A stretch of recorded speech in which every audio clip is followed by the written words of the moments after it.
भगवान से कहता है कि आपने नाव मांगा है, आप ले जाओ ना। मुझे मांगे होते तो मैं नाव लेकर आता, और मुझे डर है पाषाण से कमजोर काष्ठ होता है, मैं दो दो नारियों का खर्च नहीं चला सकता। मैं तो इसी नाव से सारे परिवार का पालन पोषण करता हूँ। घर परिवार कुटुंबी हमारे, इसी से इनका जीवन पाल होता है। दूसरा कोई धंधा है नहीं, धंधा है नहीं, और नारी बन गई, वो भी ऋषि की नारी बनेंगी। परमात्मा के द्वारा जो वस्तुओं का निर्माण हो, अत्यंत सुंदर, सुशील और धर्मनिष्ठ। मैं नाव चलाने वाला, मछली खाने वाला, मैं नीच जाति का हूँ। मैं कैसे संभाल पाऊंगा दो दो पत्नियों को? आय भी छिन जाएगी और दो पत्नियां घर में आ जाएंगी, ऐसा संभव नहीं है। दूसरा कोई धंधा नहीं जानता हूं मैं। यदि आप हम पर प्रसन्न हैं तो आपके चरणों की जो धूली है मैं अपने मस्तक पर लगाना चाहता हूं। मैं अपने परिवार को उससे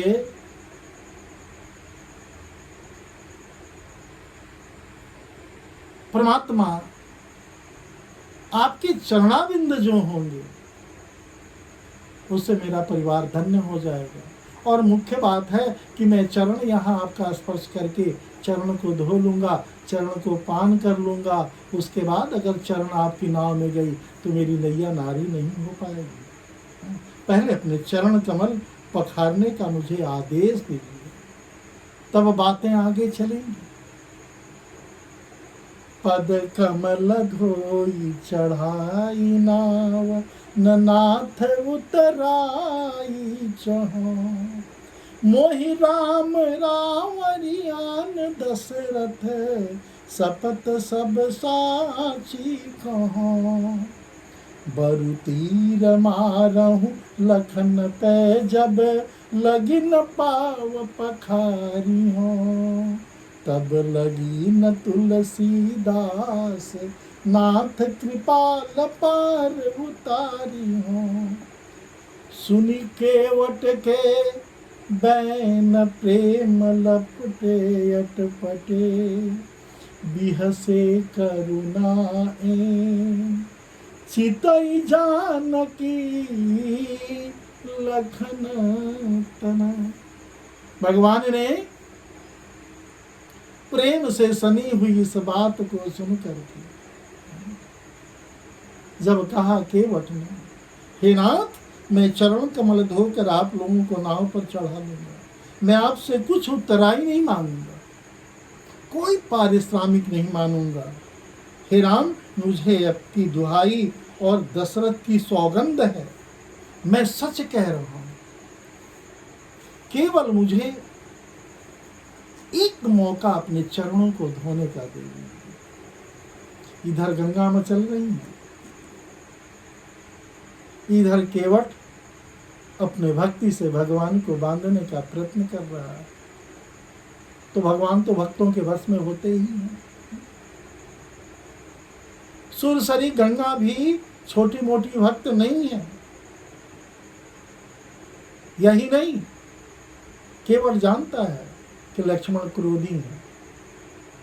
उसने इस छंद में कह डाला कि चाहे लक्ष्मण जी मुझे बाणों से मार दें, मुझे मृत्यु स्वीकार है, लेकिन जब तक आपके चरणों को मैं नहीं धो लूंगा, उस चरणामृत को मैं पान नहीं करूंगा, तब तक मैं नाव पे आपको नहीं चढ़ाऊंगा, उस पार नहीं ले जाऊंगा। एक भाव और भी है। केवट भक्त है भगवान का, वो कहना चाहता है कि हम दोनों केवट हैं। आपने हम ये सांसारिक नाव से इस पार से उस पार ले जाते हैं, आप दुनिया के सबसे बड़े केवट हो, इस भवसागर से पार करते हो। हम दोनों एक ही जाति के हैं, इसलिए हमारी बातों को आप सुने। इसलिए भगवान केवट की इस मीठी प्रेम भरी और भक्ति से परिपूर्ण बातों को सुनकर बड़ा प्रसन्न हुआ। केवट ने कहा कि मैं आपके पैर को पखारूंगा, आपके चरणों को धो लूंगा। तब तक ये तुलसीदास, हे नाथ, हे कृपालु, मैं पार नहीं उतारूंगा। ये मेरी शर्त नहीं है, मैं शर्त नहीं कर रहा हूं, हमारी ये भक्ति और भावना है, ऐसा मैं चाहता हूं। भगवान सुने, केवट के प्रेम से लपेटे हुए अटपटे बातें भी उन्हें बहुत अच्छे लगे। प्रेम से अगर अटपटी बातें भी बोली जाए तो अत्यंत सुंदर लगती है। आपने देखा होगा प्रेम से जो गालियां दी जाती हैं विवाहों में, या हमारे यहाँ होली महोत्सव इत्यादि होते हैं, उसमें संगीत के माध्यम से जो गालियां दी जाती हैं वो होते हैं अटपटे, होते हैं सुनने में बड़े बुरे, लेकिन प्रेम से बोले जाते हैं। हमारे यहाँ काशी में एक परंपरा है, इस देश में मूर्ख सम्मेलन की 80 घाट पे होता है। राष्ट्रीय अंतर्राष्ट्रीय स्तर के कवि आते हैं, राष्ट्रीय स्तर के हमारे राजनीतिक के विभूतियों पर व्यंग्यात्मक कविता सुनाते हैं, लेकिन उसमें प्रेम होता है। अगर प्रेम से अटपटी बातें भी बोली जाए तो अच्छी लगती है, लेकिन बहुत अच्छी बातें भी दिल काला होकर बोला जाए, मन में मैल रखकर बोला जाए, बोली जा रही अच्छी बात है, लेकिन अगर हृदय में, दिल में, मन में अगर काले हों, मन में अगर प्रतिशोध होकर बोला जा रहा हो, तो वह मीठी नहीं होगी, वह आदर्श नहीं होगा, वह मंगलप्रद नहीं हो सकता। लेकिन भगवान क्या देख रहे हैं? बातें तो हैं अटपटी, अटपटी लपेटी हुई बातें, जिद की बातें, देखने में कठोर बातें हैं। जब वो कह रहा है कि मैं उस पार आपको नहीं ले जाऊंगा जब तक आपके चरणों को नहीं धो पाऊंगा, तो एक जिद भी है, लेकिन इसमें प्रेम है। कृपा सिंधु बोले मुस्काई, सोई कर जेहि तब नाव न जाई, बेगियानु जल पाय पखारू, होत विलंबु उतरावहु पारू। भगवान ने बड़े विनम्रतापूर्ण, बड़े आदर्श युक्त और धर्म युक्त बातें कह रहे हैं। कृपा समुद्र से रामचंद्र जी केवट से मुस्कुराकर बोल रहे, सुरसरी से बोल रहे, हे भाई तू यही कर, लेकिन विलंब मत करो। पीछे प्रजा पड़ी हुई है, पीछे हमारे भक्त पड़े हुए हैं, उन भीड़ों को मैं दूर रखना चाहता हूं। जो भी करना हो आप करो, जिससे तेरी नाव नारी न बन पाए। मैं भी यही चाहता हूं, जल्दी पानी लाओ और पैर धो लो, देर हो रही है, पार उतार लो। बड़े विनम्रता, ये सर्जन करता, दुनिया को बनाने वाले। उन्होंने समुद्र को बनाया, नदियों को बनाया, पहाड़ को बनाया, जानवर पंछियों को बनाया, मनुष्य को बनाया। आज वह एक मनुष्य के सामने कह रहे हैं, देर हो रही है, विलंब हो रही है, मुझे पार उतार दो, मुझे पार उतार दो। केवट जासु नाम सुमिरई के बारा, जिसके एक नाम सुमिरन करने से, एक बार निवेदन करने से ब्रह्मांड इधर से उधर हो जाता है। एक मुट्ठी तांडुल खा जाने से इन्होंने एक लोक दे दिया सुदामा को। रुक्मिणी नहीं रोकी होती। ऐसे होते हैं भगवान, ऐसे होते हैं औघड़दानी। जासु नाम सुमिरहि एक बारा, उतर ही नर भव संधु अपारा। जिसके एक नाम, एक बार नाम लेने से इस भव सागर से पार हो जाता है। वो छोटी समुद्र, छोटी नदियों को पार करने के लिए एक केवट से निवेदन कर रहे हैं। केवट नहीं, एक भक्त से कह रहे हैं। कथा का संदर्भ आप समझें, कथा का जो प्रेरणा है जो लॉजिक है, जो समाज के लिए प्रेरणा दे रहा है, उसे आप समझने का प्रयत्न करें। प्रेम से किसी को भी जीता जा सकता है। और अपने हाथों में हम दंड लेकर घूम रहे हैं, शस्त्र लेकर घूम रहे हैं। घर, परिवार, समाज, मंदिर, मस्जिद, स्कूल, मदरसे, इनका निर्माण प्रेम से हुआ है। दुनिया के स्वामी को केवट ने अपने प्रेम के अटपटे लपेटे बातों को बोल करके उन्हें बाध्य कर दिया, और भगवान कर रहे हैं कि विलंब मत करो, ये विलंब मत करो, अविलंब मुझे पार करो, क्योंकि मुझे देर हो रही है। आज वो केवट से निहोरा कर रहे हैं, निवेदन कर रहे हैं। दुनिया को पार कराने वाला एक छोटी सी नदी समुद्र को पार करने के लिए केवट से, गोस्वामी जी ने बड़े ही शब्दों को में कहा है, सोई कृपालु केवट ही निहोरा, जेहि लागी कि पगहूं ते थोरा।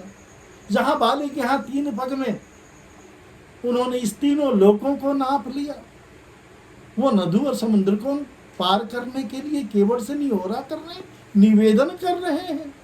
एक बार जिनका नाम स्मरण करते ही मनुष्य अपार भवसागर से पार हो जाता है। और जिन्होंने वामन अवतार में जग को 3 पग में नाप लिया,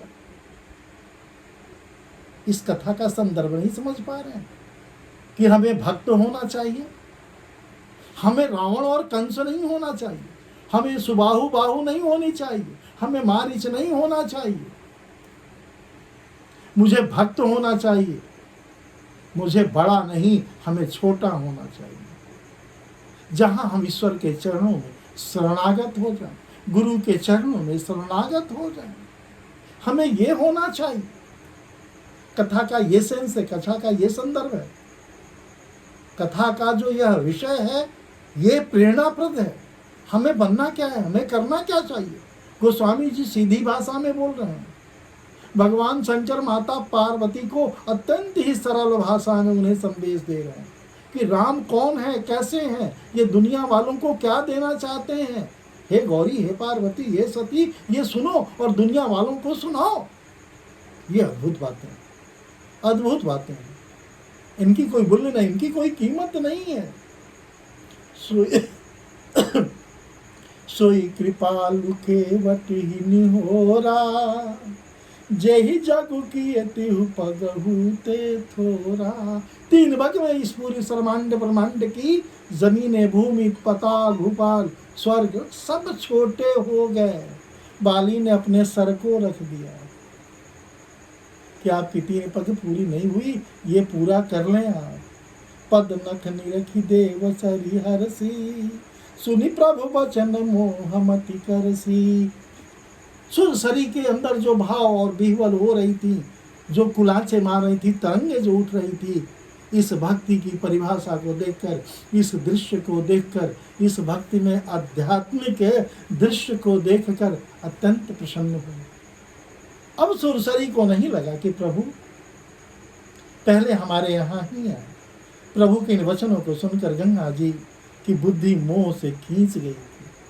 पहले वो मोहित थी, भ्रम थी, अपने आप को देव सुरसरी समझती थी। वो समझती थी कि मैं देव कन्या हूं, मैं अपार शक्ति हमारे पास है। लेकिन आज जब बुद्धि उनकी निर्मल हुई, विमल हुई, तो समझ गई कि भक्त के सामने मैं बहुत छोटी हूं। तभी तो विद्यापति जब आते थे, गौतम ऋषि आते थे, तो 2 पग आगे बढ़ जाती थी गंगा। भक्तों के चरणों को स्पर्श करने के लिए माँ गंगा स्वयं तरसती है। ऐसा नहीं है कि गंगा स्नान करने के लिए जो हम लोग जाते हैं अपनी मुक्ति के लिए जाते हैं, हम लोग संगम में स्नान करने के लिए जाते हैं, तो ऐसा नहीं है। गंगा भी अपने भक्तों को ढूंढती है। भक्त अगर संगम में जाते हैं, गंगा, जमुना, सरस्वती, नर्मदा, इन नदियों में, सागरों में जब भक्त जाते हैं तो सरस्वती प्रसन्न हो जाती है, यमुना प्रसन्न हो जाती है, सरजू, सोनभद्र, ये तमाम जो तुंगभद्रा से लेकर के अहिल्या जितनी नदियां हैं, सब अत्यंत प्रसन्न होती, अपने आप को सौभाग्यशाली समझती हैं कि भगवान का भक्त आज स्नान करने के लिए हमारे यहाँ आया है। हाँ? तो गंगा जी की बुद्धि भ्रम हो गई थी, इसलिए वो अहंकार में चाहती थी कि प्रभु राम सर्वप्रथम हमारे मस्तक पे अपना चरण रखें। वे साक्षात भगवान होकर भी पार उतारने के लिए केवल से निहोरा कर रहे हैं। हाँ? परंतु समीप आने पर अपनी उत्पत्ति उत्थान और पद नखों को देखते हैं, पहचान कर देव नदी गंगा हर्षित हो गई, प्रसन्न हो गई। उन्होंने कहा कि धन्य है प्रभु, आप भक्तों की लाज कैसे रखते हैं, भक्तों की मांग को कभी ठुकराते नहीं हैं।